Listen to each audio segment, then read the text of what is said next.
Hey everybody, today we're going to do a beauty shot, and the whole reason for this video is to do a beauty shot with just a simple umbrella, simple reflector, a speed light, and that's it.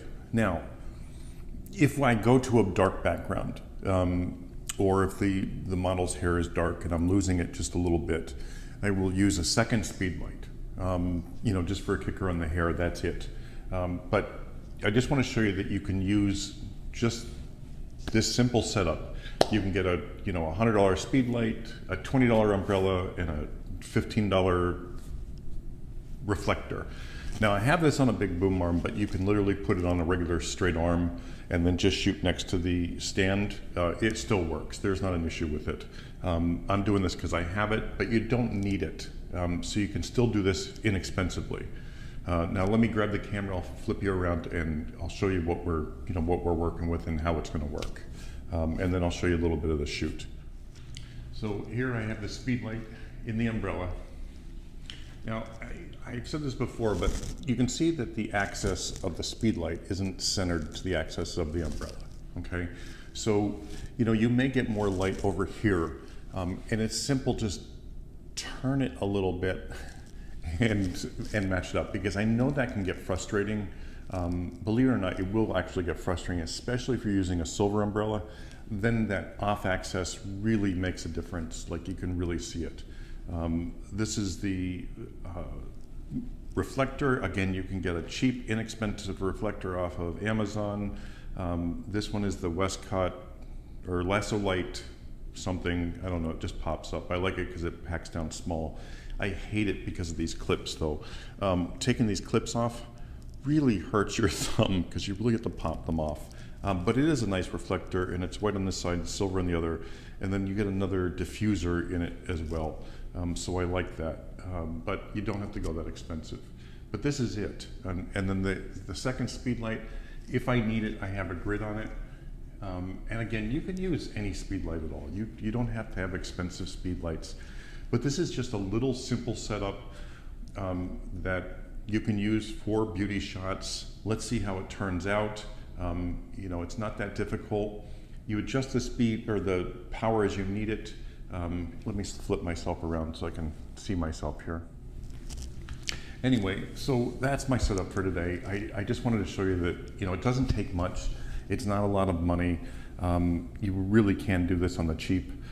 And you don't need expensive stuff at all. So, get the stuff, try it, adjust your power. It's gonna work out. You just have to try it. So again, that's as much as I can tell you. Start off at 100 ISO on your camera. If your speed light's not powerful enough because you're using a bigger umbrella, raise it up, but it should be enough.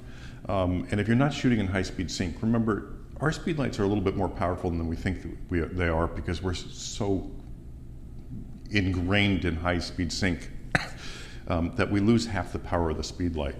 But when you're inside, and it doesn't have to be a studio, it can be your living room, it can be a closet, for God's sakes. You don't need a big space. I'm going to be working in probably maybe 8 feet worth of space, that's it. And I don't need any more than that. I'll be using a 50mm lens. It works perfect for me. I don't need an 85, this portrait lens. But anyway, enjoy the shoot. Here's some shots from it. And if you have any questions, leave them below. Thanks, and hope you enjoy it. This is a quick shoot video. And I know, like most of you know all this stuff already, and I hope you learn a little bit from the videos that I do with this. But I did my first shot on the white, and the grayish kind of look just didn't work. And I didn't know she was this blonde, so I didn't want to hit her with a backlight, because to me it's just a flyaway highlighter. So I'm just using the second speed light on the gray backdrop to give it that punch in the back, and to give it, like, just a different look, and have the separation without highlighting those flyaways. And as you can see, I make minor adjustments throughout this. and they're really minor, but they do something, whether it's lowering the catch light in the eyes or whatever it is. And I also make adjustments on the light in the back, whether I want it narrower or wider. And then I went to pure white, because she wants this for a professional headshot. So, I wanted to give her the option of having the grayish and the pure white. And like always, those side lights, those LEDs that I'm using, it's just to light up her face for me, for the video, and for her eyes, so I can, get more color in her eyes versus all pupil. But anyway, I really can't tell you much other than, my ISO is at 64. I'm shooting probably 1/80th to 200th of a second, and I'm probably at 5.6, and that's with a Speedlight in an umbrella, and that's really impressive. So, the Speedlights have enough power to give you a professional headshot. And these are solid images. Yeah, in my opinion, they're solid images. And you don't need much more power than this. But if you do, my next video will give you a very, very cost effective to get that power that you're looking for. For headshots or for full length, I always want more power, but I'll give you a cheap way out of that. So I hope you enjoyed the shoot today. I hope you have a great day. I'll see you soon.